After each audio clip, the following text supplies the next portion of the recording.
Jesus? Maravilha. Então vamos lá.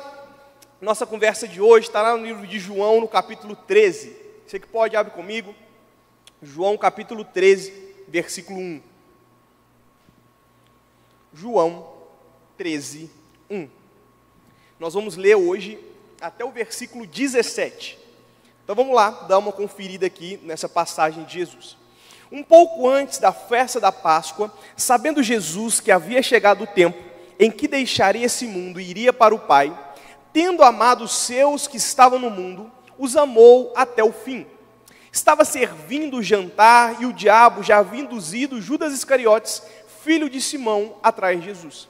Jesus sabia que o Pai havia colocado todas as coisas debaixo do seu poder e que viera de Deus e estava voltando para Deus. Assim, levantou-se da mesa, tirou sua capa e colocou uma toalha em volta da cintura. Depois disso, derramou numa bacia e começou a lavar os pés dos seus discípulos, enxugando-os com a toalha que estava em sua cintura.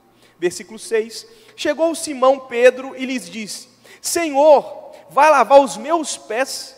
Respondeu Jesus: você não compreende agora o que estou lhe fazendo, mais tarde, porém, você entenderá. Disse Pedro: não, nunca lavará os meus pés. Então Jesus responde: se eu não os lavar, você não terá parte comigo. Respondeu Simão Pedro: então, Senhor, não apenas os meus pés, mas também as minhas mãos e a minha cabeça. Respondeu Jesus: quem já se banhou precisa apenas lavar os pés. Todo o seu corpo está limpo, vocês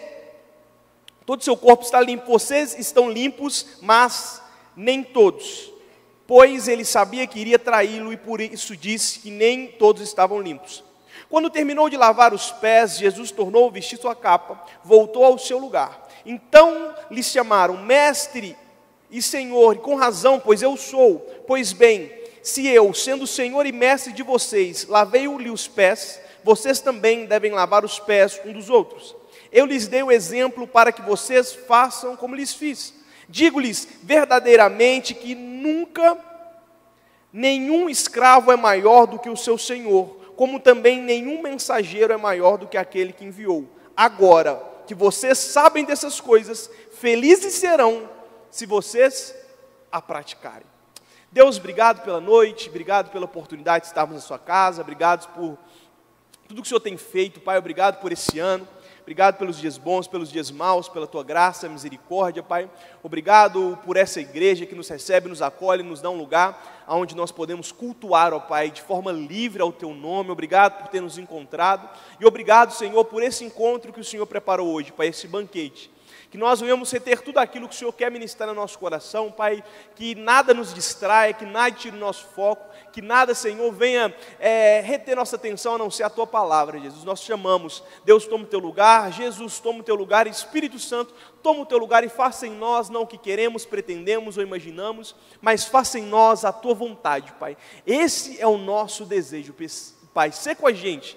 Acalma o nosso coração. Faça-nos como uma terra boa, planta a sua semente da palavra em nós e frutifica-nos, Pai. Faça-nos sair daqui totalmente diferente da forma da qual nós entramos. E nós somos gratos porque Tu és bom o tempo todo e o tempo todo Tu és bom. Amém.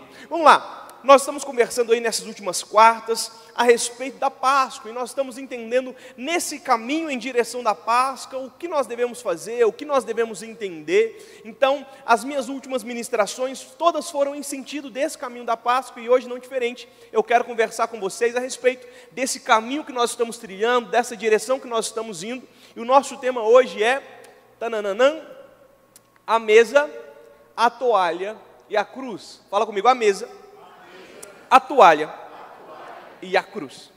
Então vamos lá, vamos conversar a respeito desses três tópicos e o que isso tem a ver com a nossa querida Páscoa. Então, a partir de hoje, desse tempo que estamos vivendo, ano passado eu também fiz uma série sobre a Páscoa, nós temos que entender que o evento Páscoa, esse dia que nós celebramos, ele não é apenas um evento no calendário, mas ele é um convite a nós. Esse tempo pascal essa data específica, ela tem que ser um convite à nossa vida, um caminho a ser trilhado. Então, até a Páscoa nós temos esse caminho a ser trilhado, mas não só até ela, mas por toda a nossa vida, esse caminho tem que ser aberto e trilhado pelos nossos pés. Porque desde o Egito, quando o Senhor falou para o povo de Israel que eles celebrariam a Páscoa, Páscoa, o que significa? Pesach no termo original. O que Pesach significa? Passagem. Páscoa significa passagem. Páscoa significa passagem. Então eu tenho que entender, nesse caminho que eu estou trilhando até a Páscoa, coisas têm que passar. Então aquele povo que estava em Israel cativo, aquele povo que estava escravizado, eles tiveram uma passagem da escravidão para a luz. Eles tiveram uma passagem da distância para a proximidade. Eles tiveram uma passagem da distância com Deus, da aproximação com Deus. E nós, nesse caminho da Páscoa, temos que ter passagens em nossas vidas.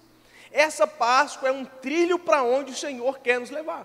Então nós temos que entender que esse caminho, essa trilha, essa jornada para a Páscoa é uma jornada de passagem daquilo que você era para aquilo que Deus quer que você seja. Daquilo que você fez até hoje, a partir de agora, ser aquilo que Deus quer fazer através de você. Então, a Páscoa tem que ser esse rito, tem que ser esse marco de passagem em nossas vidas. E quando nós lemos aqui no Evangelho de João, no capítulo 13, nós vemos agora aquele dia magistral, estamos aproximando da máxima do Evangelho, que é a crucificação de Cristo. E aí, eu entro com aquela perspectiva, se eu estivesse no lugar dele, não sei, gente, eu faço muito na Bíblia isso, e se fosse eu escrevendo, da minha perspectiva, o que eu faria? E eu pergunto a vocês, se vocês soubessem que vocês eram filhos de Deus, tá? Filhos de Deus, nos seus últimos momentos, 45 do segundo tempo, o que você faria? É complicado de pensar, né?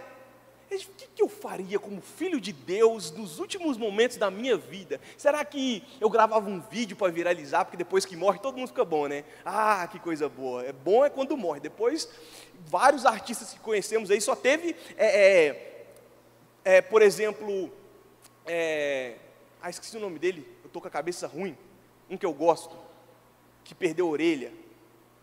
Van Gogh, quem falou? Pô, Sophie, maravilha a cultura. Van Gogh, amo Van Gogh. Ele não vendeu nenhuma obra em vida. Van Gogh não vendeu uma obra. Sabe que ele era considerado maluco? Depois que morreu, o primeiro quadro dele foi milhões. Olha para você ver. Depois que morre que presta, né? Então pensa, se fôssemos nós no papel de Jesus, o que faríamos? Eu não sei. Qual seria a nossa ação diante disso? Mas agora olhando para o Filho de Deus, o que nós esperaríamos agora como povo? Nós esperávamos um Cristo, Ele veio, o que nós esperaríamos dele quando Ele estivesse partindo de volta? O que nós imaginaríamos que Jesus faria nos seus últimos momentos em nosso meio? Então vem Jesus no livro de João, no capítulo 13, e nos surpreende, porque Jesus sabia que Ele estava prestes a cumprir sua missão. Ele sabia que tudo aquilo que o Pai tinha falado tinha acontecido, o governo já estava debaixo dos seus pés. O problema é que quando todo mundo achou que Jesus ia vir fortão, poderoso, dar um pá em todo mundo, que ia matar os inimigos, que ia passar espada na orelha da galera, que ia cuspir fogo do céu, todo mundo esperando Jesus. Ele levanta da mesa, pega uma toalha, um balde, e vai lavar o pé dos outros. Meu povo, que loucura. Uma das últimas cenas do Cristo encarnado, na direção daquilo que Ele queria nos ensinar. E o que nós aprendemos com esse texto e com as nossas vidas? Que o caminho para a Páscoa não passa pelo orgulho ou pela grandeza humana, mas pela entrega e serviço que nós temos que aprender. E o primeiro ponto, são 3 pontos rápidos que eu quero conversar com vocês. O primeiro ponto é que o caminho não é como nós esperamos. Jesus não veio satisfazer as suas expectativas. Quiçá muitas vezes Ele veio frustrá-las. Porque a gente não sabe fazer plano de forma nenhuma. A gente planeja muito mal. Preguei alguns dias para trás. Nós trilhamos caminhos que parecem bons, mas no final é golpe. Não sei se vocês lembram dessa mensagem. É golpe, é cilada, Bino. É complicado. Nós não sabemos fazer muitos planos e muitas das vezes nós não sabemos nem o que esperar em Deus. Então, quando eles esperavam, quando nós lemos o Novo Testamento, o que tipo de Jesus que eles esperavam? Um Jesus poderoso, um Jesus rico, um Jesus autoritário, um Jesus que vinha de família militar, um Jesus que ia sentar no governo, um Jesus que ia tirar o povo judeu debaixo da escravidão, um Jesus que iria exaltar os humilhados, um Jesus que ia parar. A galera esperava esse Jesus, então veio um Jesus morando num lugar que ninguém gostava, vindo de Nazaré, de uma família de um João e Maria, falando, um Jesus todo simples, um Jesus humilde, e aquele Jesus não entrava na cabeça daquele povo, porque como um filho de Deus pode vir desse jeito? Então, quando Deus manda seu filho, Ele não vem satisfazer a expectativa de ninguém, Ele vem cumprir a sua vontade. Então nós temos que parar de pensar que Jesus vai vir como alguém que só vai dar amém para aquilo que nós estamos orando. Nós não estamos buscando a Deus, nós queremos a assinatura dele no final da nossa oração. Só isso. Nós não queremos que Deus opere em nós, nós não queremos trilhar esse caminho, nós só queremos que Ele dê sim para tudo aquilo que nós estamos pedindo. Nós não queremos servir a Deus, nós queremos ser servidos por Ele. Sim ou não? É não? Gente, é óbvio que sim. Quanto tempo do seu ano até hoje você gastou querendo discernir a vontade de Deus?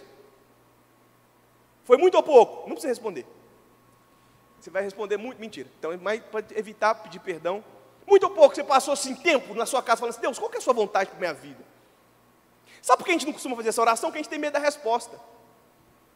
A gente tem medo da resposta, porque tem coisa que a gente quer muito e Deus não quer para a gente. Então a gente prefere não ouvir o não dele e tentar, do que saber que Deus não está com a gente e ter que perder aquilo.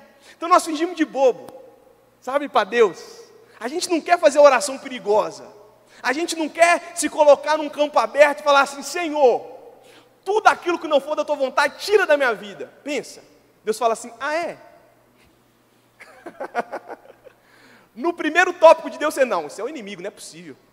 O inimigo querendo envergonhar, porque isso aqui, Deus não pediria essas coisas. Ou seja, nós não estamos prontos para um Deus que quer forjar a gente num lugar de convicção. A gente não quer precisar de usar a nossa fé. A gente não quer, a gente quer lógica.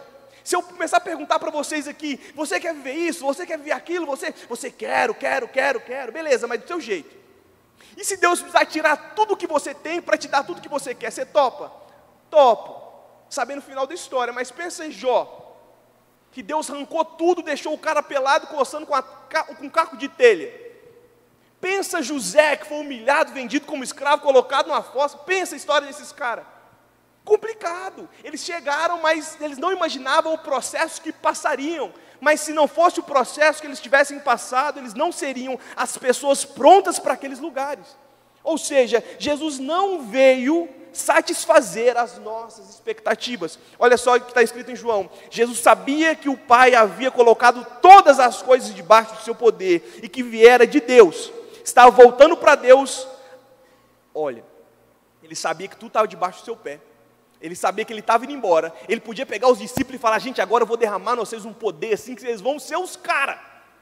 Vocês vão transformar o mundo. Jesus podia fazer isso ou não podia? Podia. Ele fez? Não, o que ele fez? Toalha, bacia e água. Você quer ganhar o mundo, meu querido? Vai lavar pé. Ele pega aqueles discípulos que estavam esperando Jesus e coloca eles em outra posição. Jesus não veio satisfazer as nossas expectativas.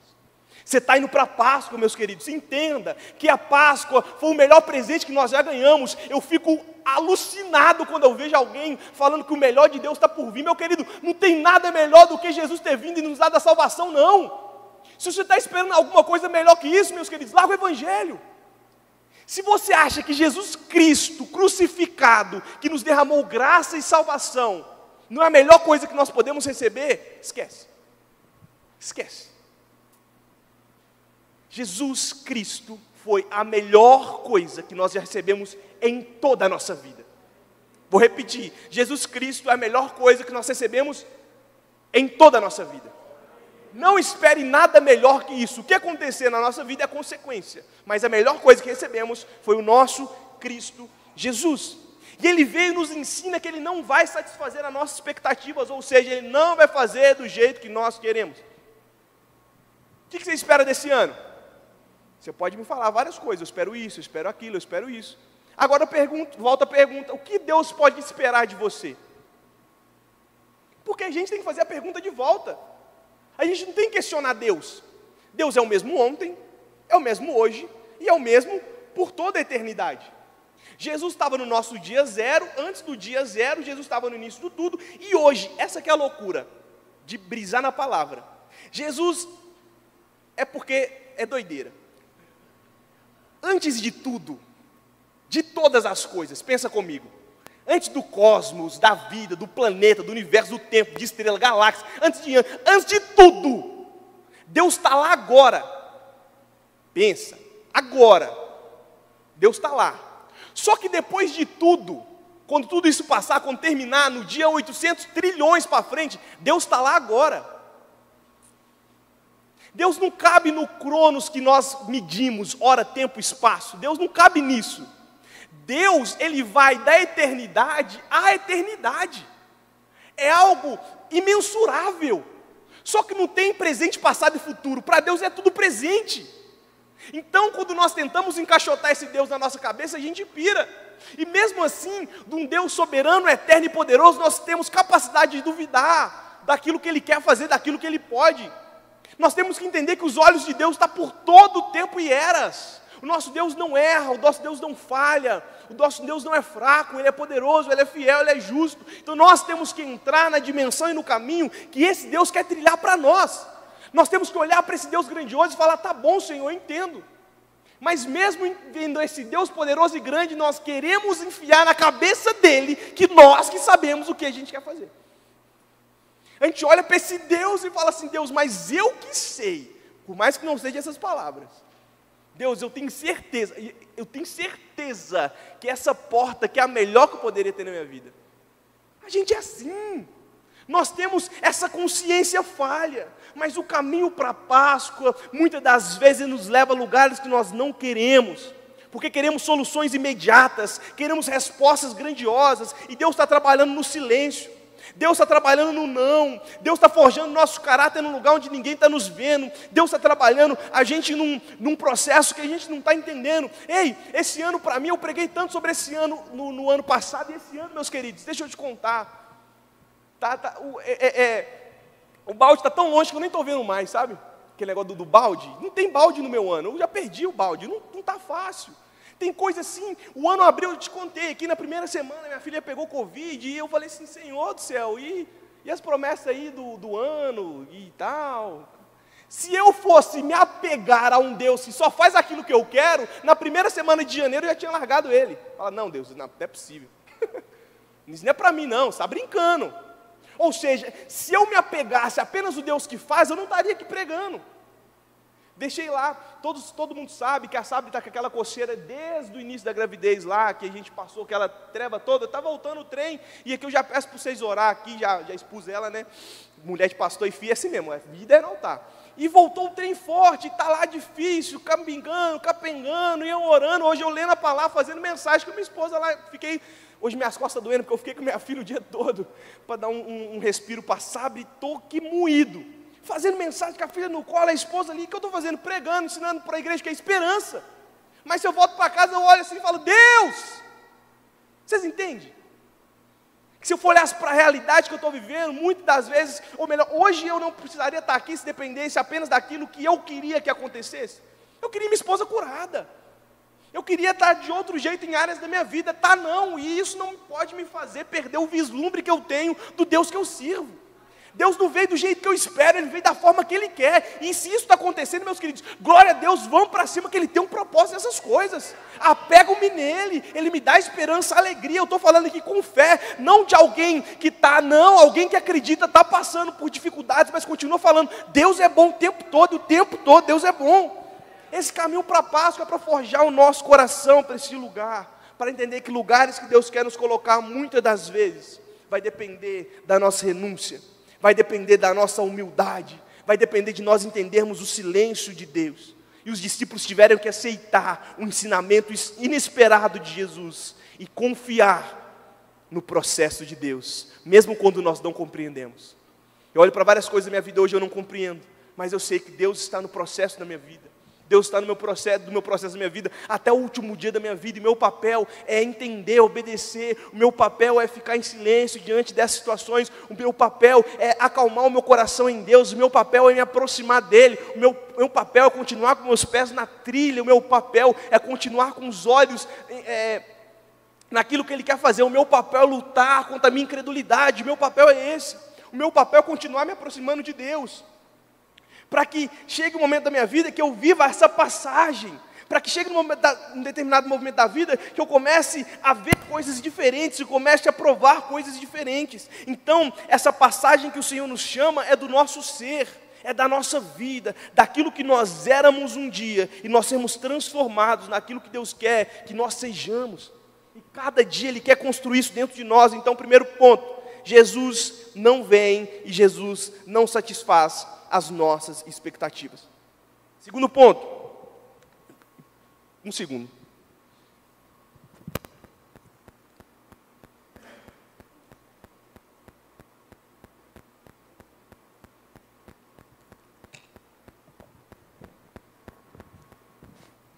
Fala comigo. Jesus não veio para satisfazer as minhas expectativas. Fala isso para o seu irmão aí, só para você ser um profeta agora na vida dele, vai. Eita coisa boa, olha que igreja profética, tá vendo?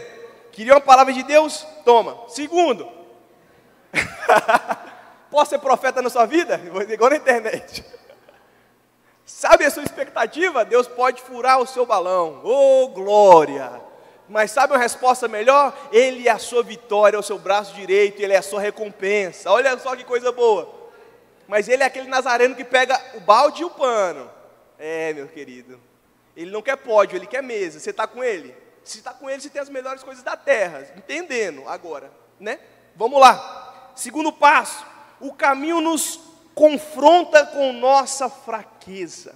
Pedro disse: Senhor, Tu nunca lavará os meus pés. Jesus respondeu: se não os lavar, você não terá parte comigo. Gente, Jesus, Ele conhece o íntimo do nosso ser.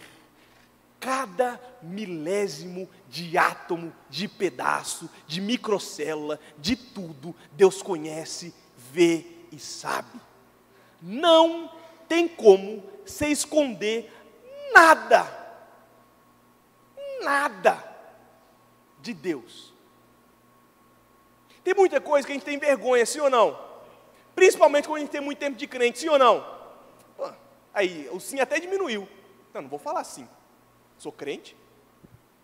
Ou seja, cada vez mais a gente vai ficar orgulhoso para nós mesmos. Só que nós achamos que o nosso orgulho, que as nossas máscaras escondem os nossos erros de Deus.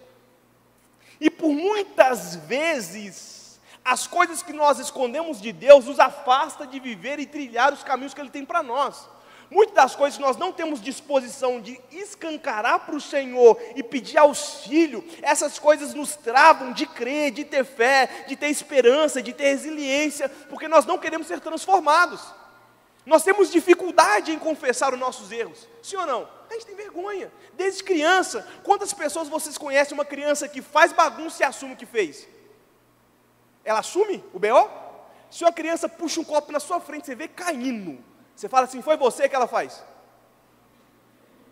É natural, nem sabe falar, mas tá lá, não, tá maluco, eu fui o gato.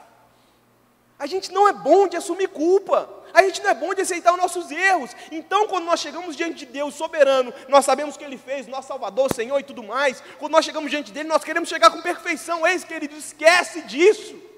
Esquece disso. O Senhor veio para vir de encontro com nossas fraquezas, porque das nossas fraquezas a sua força é exaltada, das nossas fraquezas o seu poder é revelado na nossa vida. É no nosso fraco, não é no nosso forte não. Então, quando Jesus chega para Pedro, Ele não vem exaltando as suas qualidades. Ele fala, ei, deixa eu ver os seus pés. Eita. E pé não é aquela coisa que a gente gosta de mostrar de primeira, sim ou não? Naquele tempo o povo usava uma sandália. Pensa, aquela sandália tipo que a gente vê de filme de Jesus. Sandalinha de Jesus, andou quilômetros e quilômetros na terra. Pensa, a cor do pé. Que coisa boa, aquele pé estourado de andar no deserto. Manicure, podóloga não existia naquela época, meus queridos. Não tinha esse trem. Aí Jesus fala assim, cara, me dá seu pé aqui. Deixa eu lavar. Se Jesus fosse lavar o pé de muitos aqui hoje e falar, Jesus, se você vier domingo, vai dar tempo de eu ir em alguém, vou dar um jeitinho no meu pé aqui. Principalmente São Paulo, vocês têm um costume muito louco, que vocês não gostam, pelo menos assim, em grande maioria, de usar chinelo. Todo mundo não. Quando eu fui no shopping de chinelo a primeira vez, eu tomei uma escamada da minha esposa. Como que você pode ir no shopping de chinelo? Eu falei, oxe, andando? Por quê? Em Minas, se você bobear, o povo ia nascer de paletó e chinelo, porque andar de chinelo é bom demais. Os pezinhos frescos lá, ó, do jeito que Deus fez para ser. Agora em São Paulo só de tênis que eu acostumei, né? Mas o pé não é aquela coisa muito. E Jesus chega, ele vai de encontro com a parte mais feia do homem. Olha a pedagogia de Cristo. Ele não veio falar, Pedro, deixa eu ver o que está bom. Ele falou, cara, deixa eu ver o que está mal. Deixa eu ver aquilo que não é bom. Jesus vem de encontro com as nossas fraquezas e está tudo bem. Ele sabe aquilo que está mal nas nossas vidas. Ele sabe aquilo que está desajeitado. Então a nossa visão de Cristo tem que ser aquele Cristo humilde que vem para ver as nossas fraquezas e nos ajudar a vencê-las. Jesus veio olhar aquilo que nós somos fracos para nos ajudar a sermos fortalecidos nisso. Jesus não vem com uma voz de acusação, mas Ele vem com uma voz de salvação a nosso respeito, sabe? Várias vezes nós estamos errando na mesma coisa, nós já estamos com vergonha de Jesus, e a única coisa que Ele quer é que nós chegamos perto dEle e confessamos, Jesus, está tão difícil vencer isso, é isso que Ele precisa. Ele vem de encontro com a nossa feiura para que a beleza dEle venha a ser revelada. Jesus mostra para Pedro que não é aquilo que ele pensava que precisava, mas ele fala, ei Pedro, eu tenho que lavar os seus pés, eu tenho que te mostrar quem que eu sou, eu tenho que te mostrar que naquilo que você se envergonha, eu consigo colocar as mãos e fazer algo novo. Aquilo que você não quer me dar é aquilo que eu preciso, Pedro. E nós sabemos que os pés de Pedro eram pés de negação, que nós conhecemos o fim da história.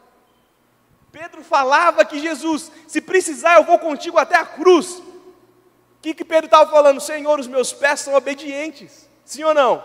Senhor, meus pés estão contigo. E o Senhor está lá abaixado com pano e água na mão para lavar pés que traem. Olha que doideira. Jesus sabia que Pedro ia trair ele? Sim ou não? Você lavaria o pé de alguém que fosse te trair? Vamos voltar ao primeiro versículo. Está vendo, gente? A gente não está pronto. A resposta foi unânime, só as cabeças assim, ó.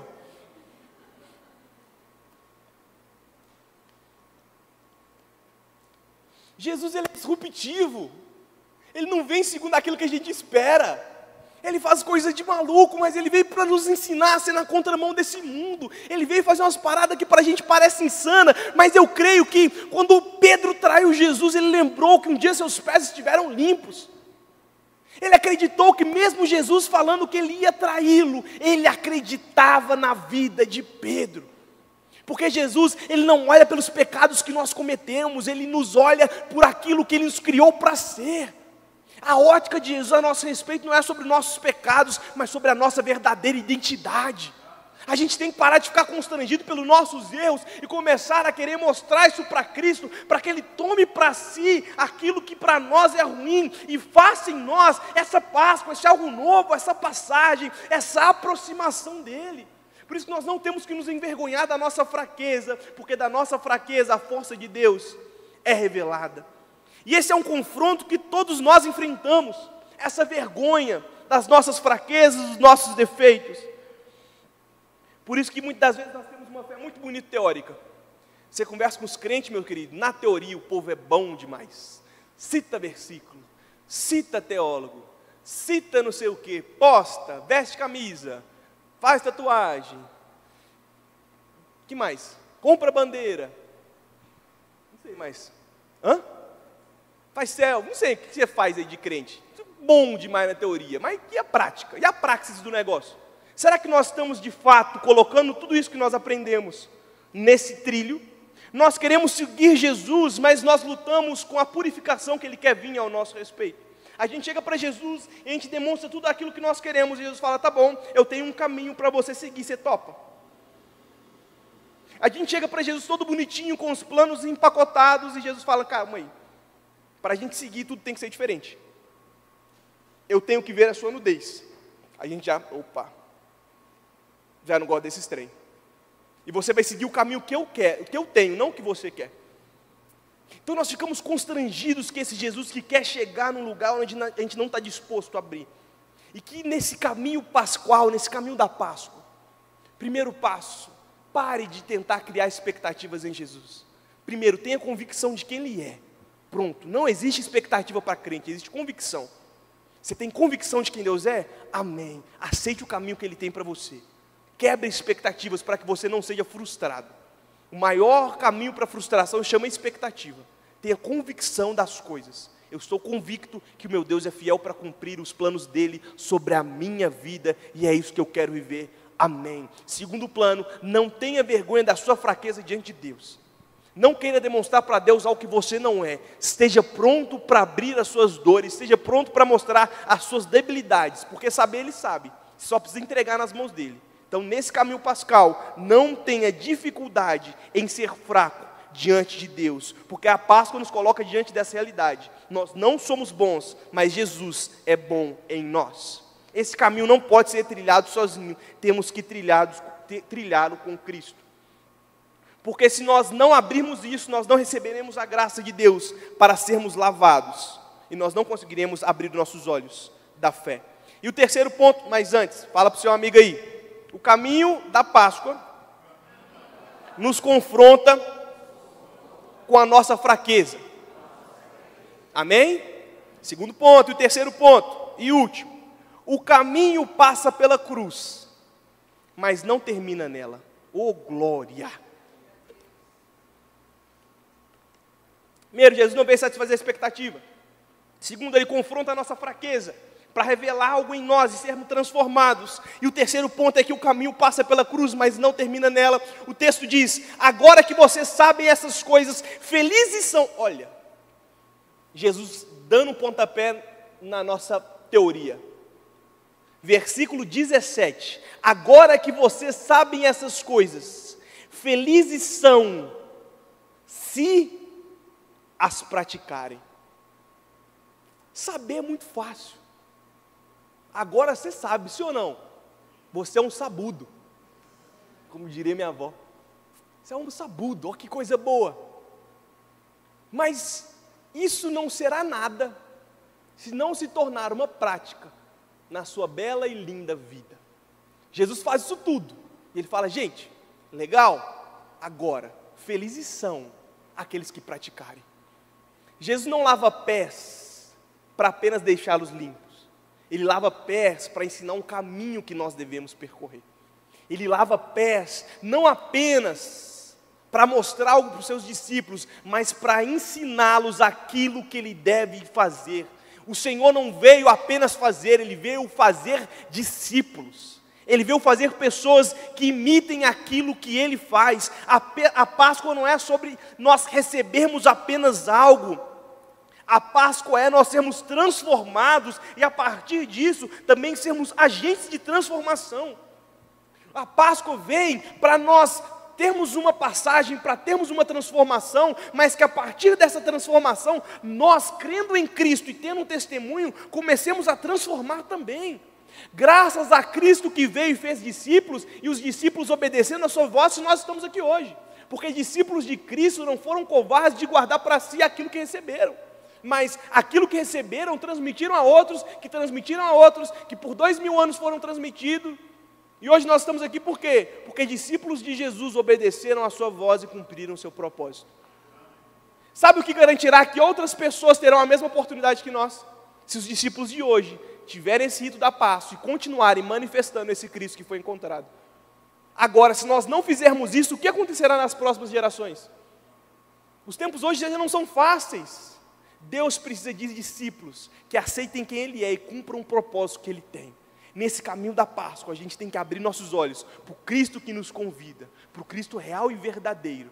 Não para esse Cristo fanfarrão que tem sido pregado, não para esse Cristo superstar que tem sido ensinado, não por esse Cristo dos caminhos fáceis, não para esse, não, é aquele Cristo de Nazaré que lavou pés, que abraçou uma cruz, mas que ao terceiro dia ressuscitou, hoje vive para sempre. Esse Cristo carregamos, esse Cristo é a nossa mensagem, e esse Cristo que deve ser revelado através das nossas vidas. A Páscoa é a mesa, é a toalha, mas é a cruz.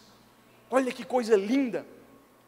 A cruz estava próxima, mas Jesus apontava para algo maior. Jesus falava, gente, eu estou indo ali, mas em breve eu voltarei. O discurso de Jesus nunca estava na dor, o discurso de Jesus nunca estava no fim, mas na eternidade. Ele falava para os discípulos que ele teria que morrer, mas ele não deixava que eles ficassem tristes. Ele falava, ei, mas eu vou ressuscitar. A esperança que nós temos, ela nunca morre, mas ela é viva. A nossa esperança, ela vive. Porque a cruz, como eu disse, ela não é um fim, mas ela foi apenas um meio. Porque a Páscoa quer nos lembrar que a cruz não é um ponto final, mas ela é um ponto de passagem. Olha, a cruz não é o ponto que termina, mas o ponto que começa algo novo. A cruz é isso. Quando nós olhamos para a cruz, a nossa cruz não é o fim, um ponto final, mas uma vírgula, porque a nossa vida depois da cruz não é mais nossa, mas é a de Cristo. Não sou eu mais que vivo, mas Cristo vive em mim. É uma novidade, é uma transformação, é uma nova vida. Nós temos que entender que a cruz que recebemos é isso, é uma passagem daquilo que éramos para aquilo que Deus quer que nós sejamos. A cruz não é o nosso fim, mas é o começo de uma nova vida. Esse é o Cristo que nós servimos. Para nós entendermos que os momentos de dor é fácil esquecer da promessa, mas na Páscoa nos ensina que por trás de todo sofrimento há um plano maior, porque a escuridão e a morte não têm a última palavra nas nossas vidas, mas o Cristo que venceu todas as coisas e hoje e habita na vida daqueles que creem. Essa é a nossa vida, essa é a nossa esperança. Esse é o nosso Jesus. O caminho da Páscoa nos conduz até a cruz, para que nós entendamos que ela não é um sinal de morte, mas é um sinal de vida, e vida abundante. Que nesse caminho para a Páscoa, nós possamos refletir nessas coisas, e entender como nós temos caminhado. Primeiro, nós temos que aceitar que Deus trabalha fora das nossas expectativas. Segundo, nós temos que reconhecer as nossas fraquezas e permitir que Jesus nos lave. E terceiro, nós temos que seguir até a cruz, mas viver na esperança da ressurreição. Talvez seus olhos estejam aí embaralhados com várias coisas desse ano, assim como eu falei. E por que, Samu? Agora você pergunta, por que você está aqui hoje pregando com tanto vigor, com um sorriso no rosto? Porque eu sei que a palavra, ou sei que as situações não têm uma palavra de fim na minha vida.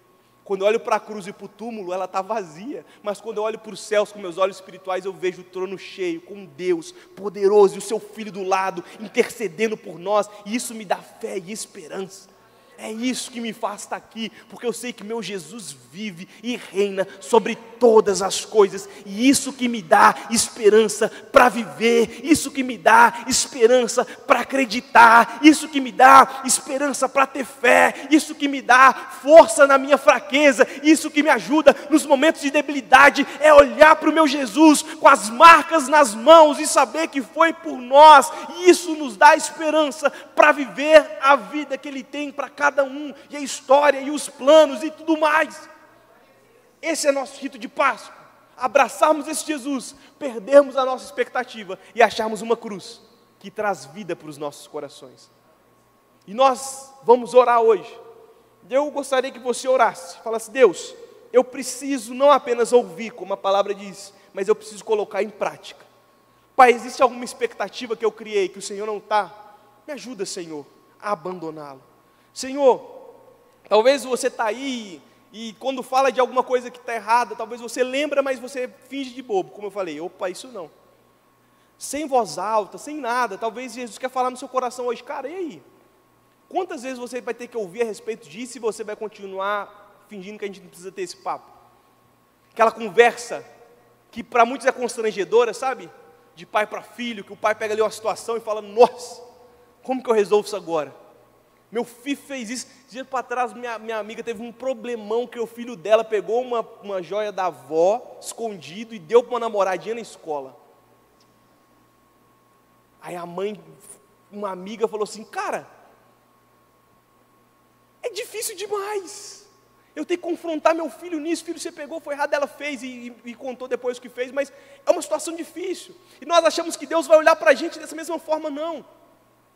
Deus olha para a gente com olhos de graça, não com aceitação daquilo que estamos fazendo. Ele é pai, Ele sabe que está errado, mas Ele olha para a gente e fala, filhão, eu sei que tem coisa que não está legal, mas é daqui para frente, tá bom? É de hoje para amanhã. As coisas velhas passaram, eis que isso tudo faz novo. A minha cruz, não existe nenhum pecado, não existe nenhum erro que possa conseguir sobrepor o peso do sangue de Jesus. O sangue de Jesus apaga todas as mágoas, Ele apaga todos os pecados, por pior que seja. Ele apaga passados que para nós são indesculpáveis. O sangue de Jesus toca e o sangue de Jesus apaga e escreve uma nova história. Pelas mãos de Jesus nós podemos estar aqui, mas não só nós, a todos aqueles que crerem. Jesus não vem aqui hoje trazer jugo para nós. Ele veio carregar o nosso jugo e nos entregar jugos leves. Falou, filho, a vida é pesada demais para você ficar carregando essa culpa. A vida é pesada demais para você ficar carregando essas coisas, que você sabe que não está legal. Dá para mim, me entrega, e deixa eu fazer algo novo. Já estamos no mês de abril, e quantos anos mais? Sabe, Jesus está pertinho da gente. Ele olha nos nossos olhos, a gente só tem que olhar de volta. A gente só tem que olhar de volta. E como é difícil olhar em olhos de verdade. Como é difícil ter contato visual, a gente fica constrangido, porque a gente não quer que as pessoas leem, porque quando alguém olha no fundo dos nossos olhos, parece que as pessoas leem a nossa alma. Ontem eu fui fotografar um lugar que estava um cara que ele é famoso, um negão que dá as mãos assim, ó, como que ele chama? Gilcemar, Rufino. E ele tem um troço que segura a mão e olha na butuca do seu olho, sim ou não? Meu irmão, parece que ele tinha atravessado a minha alma. Olhou assim e falei, caramba, hein? Doideira. E todo mundo que estava em volta teve a mesma percepção. Porque olhar no olho é difícil. E Cristo olha para os nossos olhos, sabendo de toda a nossa história. E a única coisa que Ele nos mostra é os cravos nas mãos. Filhão, deixa eu te contar. Eu olho, sei e faço o novo. Você está disposto? Ele lavando o pé de Pedro, sabendo da traição, mas ele conseguia ver Pedro um dia no aerópago pregando e pessoas convertendo. Ele conseguia ver aquele Pedro. Ele olhava para Pedro, aqueles pés sujos traindo, aqueles pés sujos que oscilariam, mas ele sabia que aquele Pedro um dia não negaria o nome dele. Ele sabia que aquele Pedro um dia chegaria por uma pessoa que estava na porta da igreja lá há vários anos sem poder andar. E aquele Pedro olhou para aquele homem e disse, aquilo que eu tenho eu te dou, olha que coisa linda. Pedro olhou para aquele homem e falou, aquilo que eu tenho eu te dou, não tenho prata nem ouro, mas receba, levante e anda. Pedro disse, aquilo que eu tenho. Olha que coisa mais preciosa, porque a coisa que ele tinha era Cristo. Aquele Pedro que traiu, mas que Jesus não desistiu dele, teve uma nova chance de viver uma nova história. E esse é o Jesus da nossa vida, que nos encontra com os pés sujos, que nos encontra nas fugas, mas que sabe pelo que e pelo qual e para que nós fomos criados. Hoje Jesus nos chama, não pelo que fazemos, mas pela nossa verdadeira identidade. E por fim, é tempo de você olhar para a cruz e ter a esperança da vida e da vida eterna. Jesus não é uma história, Jesus é um fato que era, que é e há de vir, que sempre será. A cruz é a maior marca que nós temos, que o nosso Jesus veio, morreu e venceu por nós, para que possamos ter vida e uma vida abundante. Que hoje nós possamos entrar neste lugar de humildade, aceitar esse Cristo que lava os pés e olhar para a cruz com um olhar de esperança, sabendo, Senhor, tudo isso que eu estou vivendo hoje não é fácil, mas eu continuarei com meus olhos em Ti, pois eu sei que de Ti vem a minha resposta e a minha esperança, e é para Ti que eu quero viver, em nome de Jesus.